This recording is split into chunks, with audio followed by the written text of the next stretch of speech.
Hi guys, welcome back to Hairdryer Treatment. The Soph and Meg show is back. We've just witnessed United playing against Club Brugge in the Europa League. We're going to discuss all the main talking points from that game. Yeah, there weren't many, but we're going to discuss the game. Meg, firstly, how are you doing? Good, like I said, we just watched the game. Bit of an interesting game, not the greatest in terms of performance-wise, and it didn't set the world alight, but still an interesting game. Still did all right.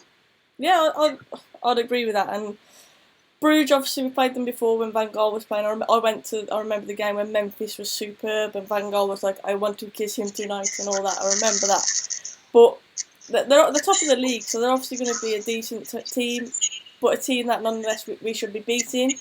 But 1-1, obviously getting the away goal as well. We're still in control of this tie, surely, aren't we? Yeah, it's half time, isn't it? Basically, of the round. And this is what's great about cup competitions. That it is over 2 legs because, like I said, it's half time now. We've got a 1-1. We've got an away goal to take back to Old Trafford. We're at home on the second leg, which I think is important because we're not out of it. So we'll have that 12th man on the second game. It was a tough watch at times. There were things where you just head in your hands, like, what are you doing?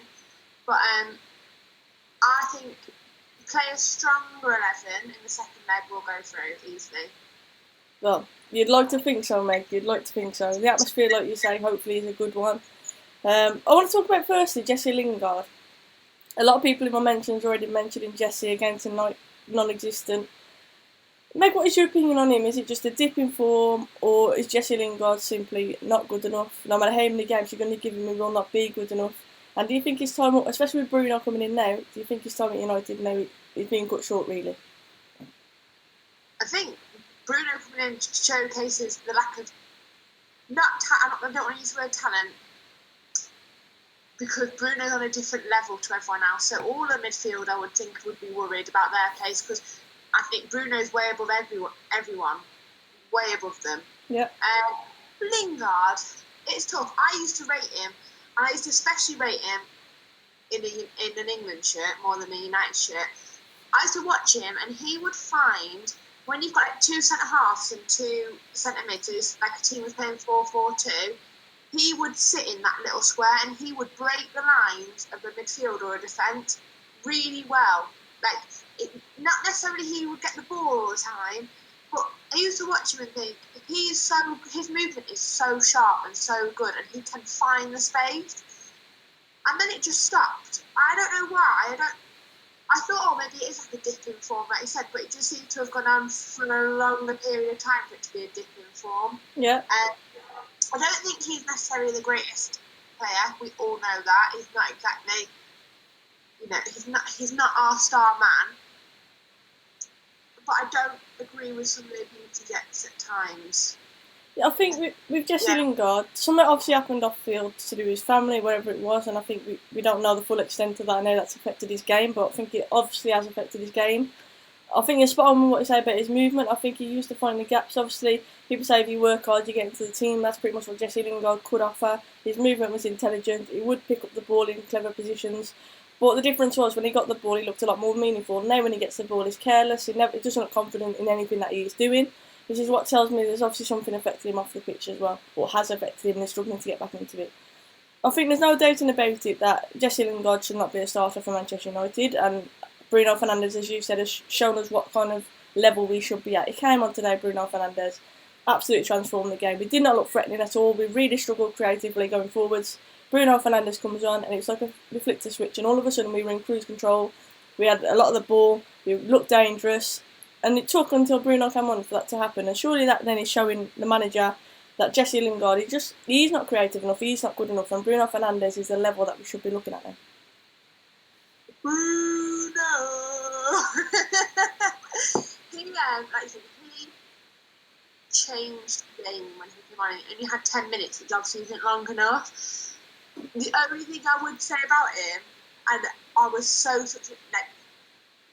when he was on the free kick, and I just thought, the commentator had already mentioned it, he'd scored the most amount of goals from outside the penalty box in the Portuguese league. I thought, oh my goodness, it is going to happen. He's going to score this free kick. And then he hit it straight into the wall. And I was just like, oh, he did it. He did that. Like, I was so drawn in. I was so sure he was going to score that free kick. I sat there on the edge of my seat and I was like, score it. Just score it for us all. We all want you to score this. And then the next one, he didn't even get to take it because Matt took it instead. But, yeah, I was drawn into that. But some of the balls in region to be able to pick players out is something that we have really missed. Like, we've always said, like, players are making the runs at times. Obviously, he's not here at the moment, but Rashford makes those runs. And like I said, Lingard finds these spaces, but we've not delivered to them. Bruno will deliver. He is your Uber Eats. He is your delivery, whatever you want to call him. He is delivering it. If you want to find a space, he's there. Uber Eats. I've heard it all now. Jesse Eats. That's what it is, Jesse Eats. Mr. E is spot on in the chat. He says, like, share and sub if you're new, and hit that bell so you don't miss a show. I appreciate that, Mr. E. I hope you're good. Andreas Lingard needs to work in the park not to play football. Again, Pereira, a bit like Lingard, getting a lot of stick. Obviously, we used to say, oh, he's young, he's coming through the system, he's been out on loan, he needs a run of games. He's now getting that run of games under Ollie. Meg, has he proven his worth to you? Has he proven himself? Or again, is it like Jesse Lingard, where he simply isn't good enough and he shouldn't be anywhere near that starting lineup when you've got the likes of Bruno Fernandes coming in? He is that pre-season warrior, isn't he? Always shines through in pre-season and always get hyped a little bit like, oh, he's going to come good this season. We haven't sold him, he's still there, he's obviously showing what he's about. And then during the season, he just drops off. Yeah. And you kind of think, what's happening? Why is it that, like, pre-season you shine and then you just fade and fade and fade? And it's so highlighted, like we've already said, when Bruno Fernandes comes on and a player of that calibre comes in, that the likes of Pereira and the likes of Lingard, when, you know, how he is now, just aren't quite good enough and aren't quite there. But is it because that's where we've been in terms of talent and players, and now we've actually splashed the cash a little bit, and we've got someone like Bruno Fernandes? Yeah. Or is that where we should be always? We should always have a Bruno Fernandes in there. But it's hard, isn't it? You look at players who get the abuse, and then you say, well, they're not playing with confidence, and you think, well, everyone is slating them. Literally everyone banged on about just Lingard not scoring or assisting, and it is a terrible stat not to have done it for a year. But we all slate him, and then we expect him to play with like a 10 out of 10 confidence. Yeah, I agree. It's going to affect. Like, look at what happened with Ramsey after. It's going to affect them. Turbo Warrior sent to the super chat. Appreciate that so much, Turbo Warrior. Hi, Soph and Meg. Don't know whether we learnt good things or bad things from this game. Bruno's impact is massive, but it's still an awful midfield. I think Bruno's impact was so big because it highlighted how poor our starting lineup was. That midfield, when you looked at it before the start of the game, it's dreadful. Absolutely dreadful. Mata on the periphery of the game again. Mata, I love the guy, but people have said it before me, his legs have gone now. Again, shouldn't be anywhere near a starting lineup, you could argue. The second that Bruno came on, it changed the game. Igalo, Meg, he came on, had a few touches. He had a failed attempt at a bicycle kick as well. Obviously, we've only saw brief glimpses of him, but what is your opinion on Igalo? Are you excited to see him at United? I know I definitely am. He's repping Nigeria. He obviously loves the club, but do you think he's going to be effective for us? One thing about Mata, that I know you just mentioned it, and I will drop it in. You say his legs have gone, right? Like near the 80th minute, we went on a break, and he flew down the wing. I thought, who's that running down there? And it was Mata. I was like, what is going on? And he's got a touch, like he's got glue on his boots. I know he was offside, but that touch was over the top for Mata. Like outside of his left boot, just brought it straight down. Ridiculous. I think in real life, when you're watching a football player, Juan Mata's first touch is probably one of the best that I've seen. Berbatov obviously was up there as well. But Mata, like you say, it just sticks to him every time. Sticks to him. But Igalo, like, I haven't seen...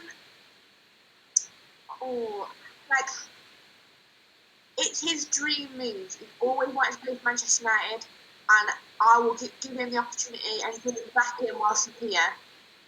for the rest of the season. Have I seen the talent that Bruno's come in and shown? No. And is it something that I perhaps, well, Bruno's coming in and done this, and you're coming in the same window? Are you going to be almost like compared to the impact that Bruno makes and then the impact that Igalo makes?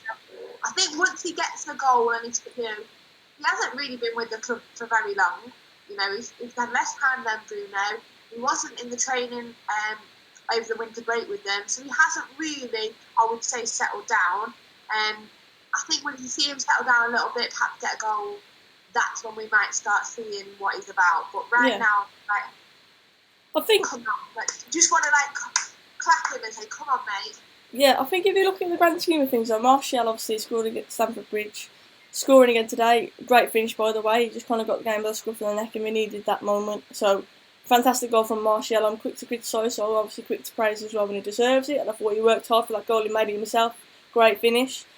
But he scored obviously that great header as well at Stamford Bridge. Is it the fact that Igalo now he knows he's got someone who's biting at the bullet to get on? Well, he's got a point to prove. He didn't think he would get this chance at Manchester United, so he's destined. He's going to be trying to take it, obviously.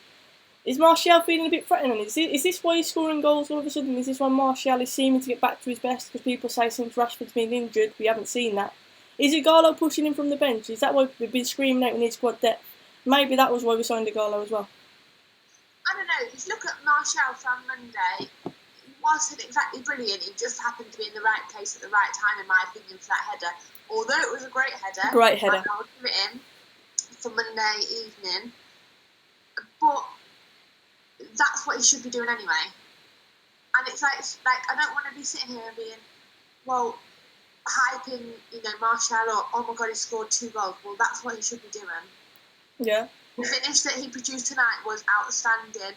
The run that he went on and that touch across the defender, so that meant, regardless if the defender had taken him down, he would have been off. There is no way, as a defender, I know that you are touching a player like that.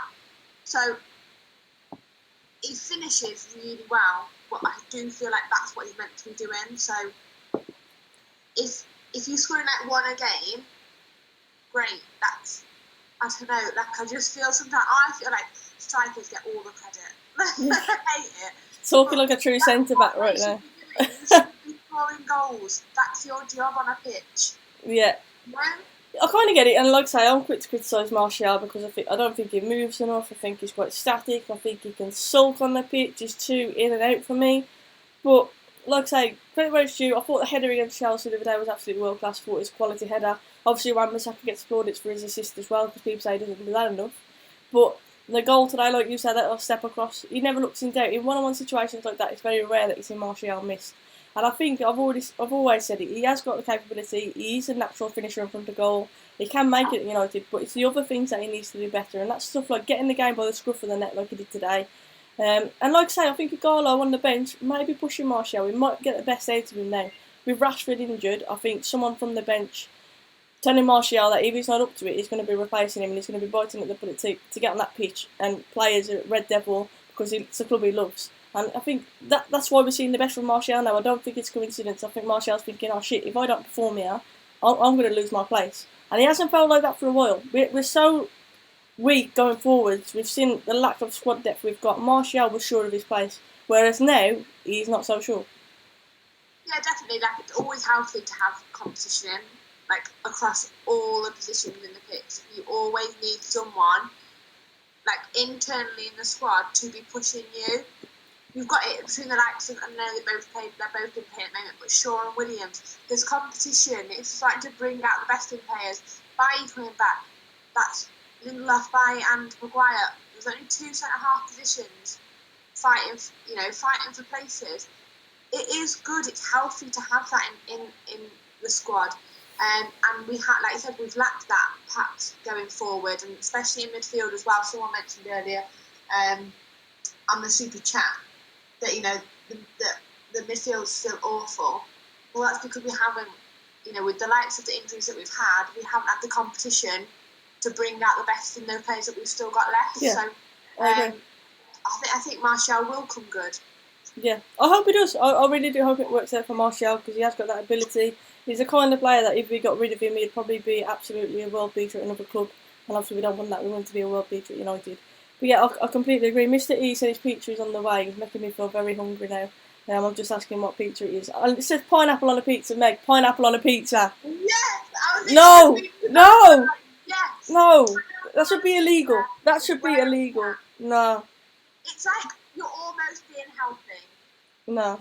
Pineapple on a pizza, that's just wrong. I'm having it. Wrong. No. Get in the chat, people. Pineapple and pizza. I think that should have been blocked in the chat. That should not have been allowed. Where's the mods at? Need some more mods in the chat. That should be illegal. Illegal. But yeah, in terms of Igalo, like I say, he's pushing Martial. I hope we get the best out of Martial now, definitely. Rashford, apparently, it's unlikely that he'll be back playing this season, which is a massive shame because we all know that he's banging in goals for fun. He's been arguably our best player this season. Obviously, Fred Wan-Bissaka would argue the toss about that as well. What's your opinion, Meg, on Rashford's situation? I've just seen someone in the chat say, would you both be happy to see Marcus Rashford stay out for the rest of the season and just rest up? And that's a really good question because it has got me thinking, like, I would love to see Marcus Rashford as a player who stays in Manchester United, such as, like Giggs or Neville's and Rooney's, their like longevity, or Scholes, their longevity in the United team for years. I would love that for Marcus Rashford. So I don't want him to be injury prone. Yeah. The scan said that it initially showed the fracture in his back to be way worse or way more severe than originally thought. If that meant for him to be out for the rest of the season, but he'd come back fit and for the Euros. Not that it will never be as strong as it was, but I would be happy for him to just be able to rest for the rest of the season. Obviously, I would love to see him on a pitch, don't get me wrong. If he was fit and 100% fit, and then, what you don't want to do is rush him back. Look at the whole Pogba situation that we're in now.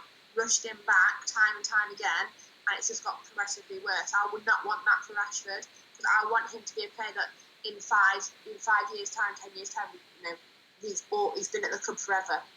Yeah. I think with Rashford as well, he's got to look at personally for his career. If he comes back too early, it could rule out the Euros for him as well. And obviously, like we've already said, he was in great form. It'd be a shame not to have Rashford at the Euros from an international point of view as well.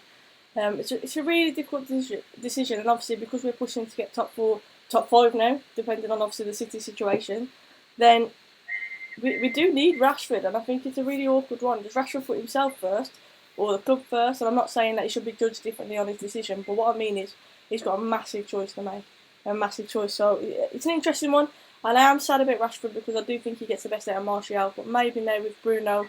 Maybe Bruno is the answer. And he does look like the answer at the minute. I think he looks an absolute class act. He really does. 2 players I want to touch on. Obviously, centre-backs you've already mentioned.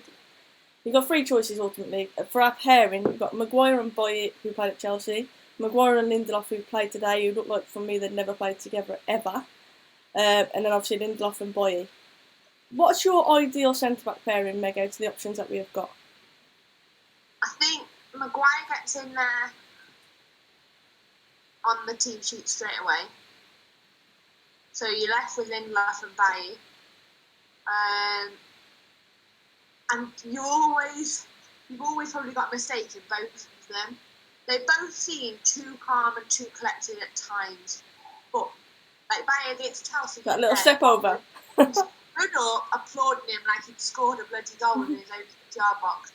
That man, my heart was in my mouth. I was like, "What are you doing?" And then but he didn't look phased at all. And Lindelof has been the same. Like he has those characteristics of just being cool, calm, collected.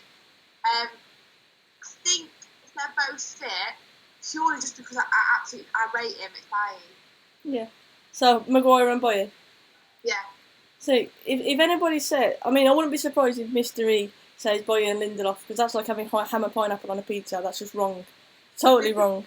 Yeah, I agree. Maguire and Boye would be my strongest partnership. I thought Lindelof and Maguire today looked shaky.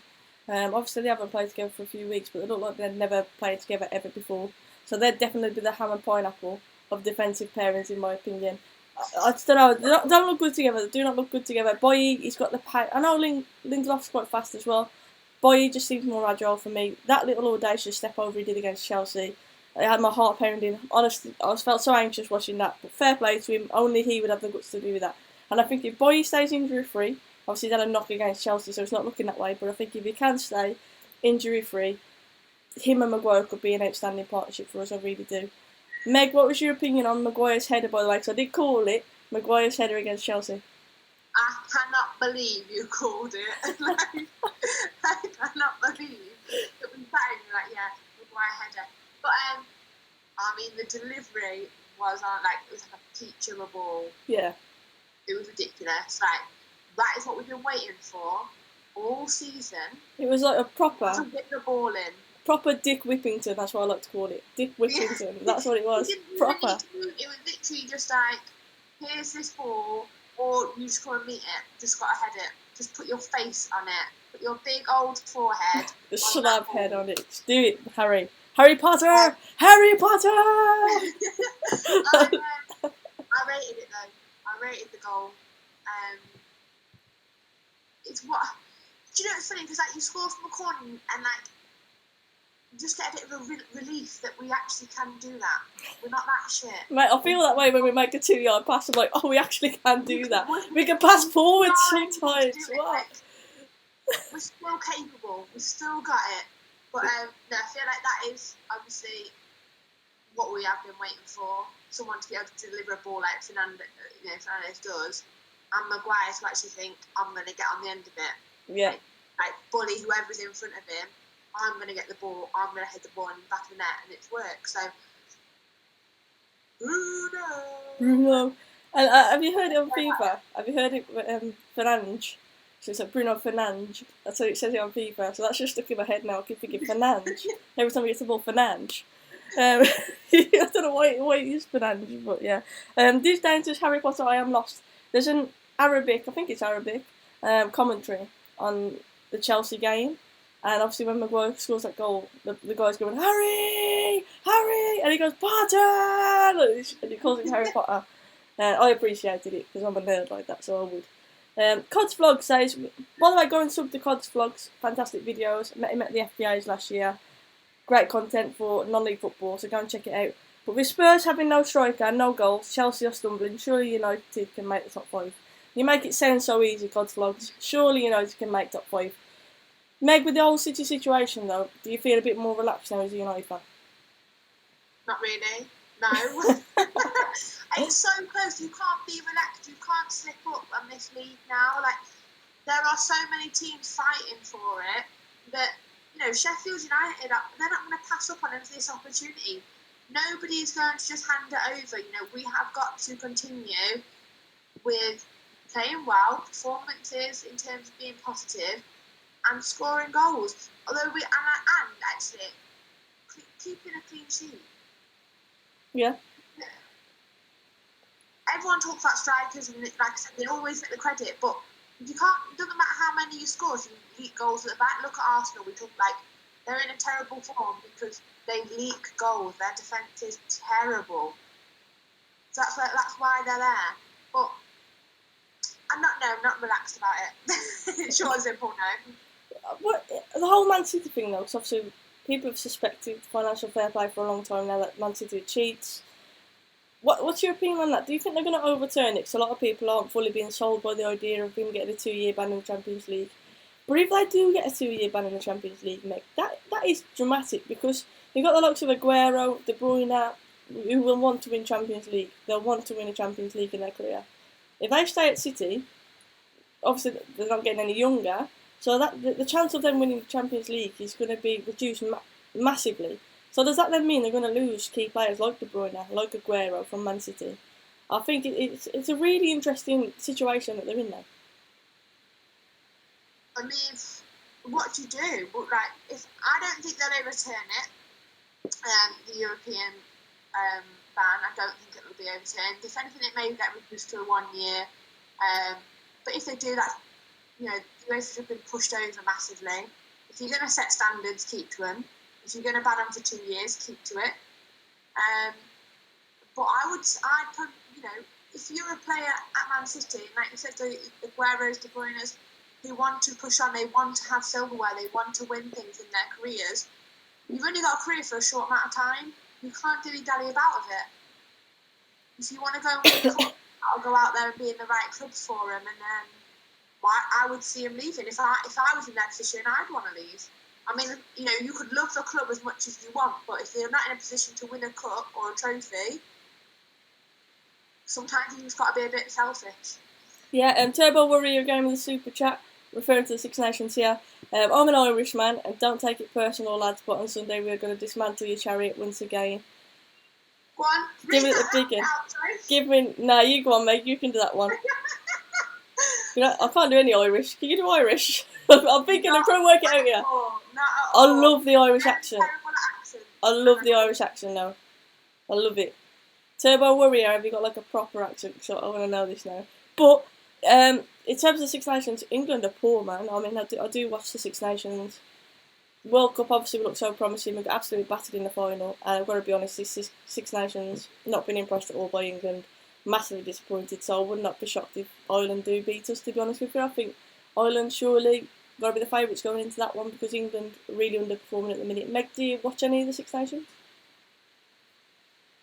I know that it's on, but I didn't watch it. So I'm not going to comment on it and say that we were great. Like, I know I didn't watch it. I do quite enjoy a rugby match, but from what I've heard, that we've not been great. But like I can't comment on it. I didn't watch it personally, but yeah, from what I've heard, it's not looking great for the weekend either. But that just made me laugh. I didn't really watch it, but yeah, I know we're not very good. that literally sums us up. To be fair, it sums England up. Genuinely good. Talk sport. They tell me that we're not very good.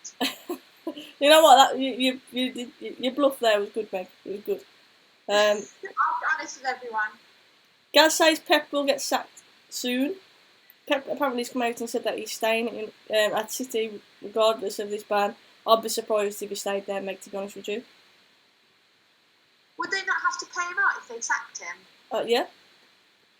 But they wouldn't pay him out if he walked away. So, well, probably just they're not going to afford to pay him. So it's mad. It's a mad situation that we're in. Mad situation. I don't know how it would pan out. To be honest, I've got absolutely zero idea on it. Yeah, mad. Right. Chris Bowman says, question to you both: do you feel that we would do better with two up top, with the physicality of Igalo and the pace of Martial, at least while Rashford's out? Would you change, Meg, to having two up top? Obviously, at the minute we're playing one.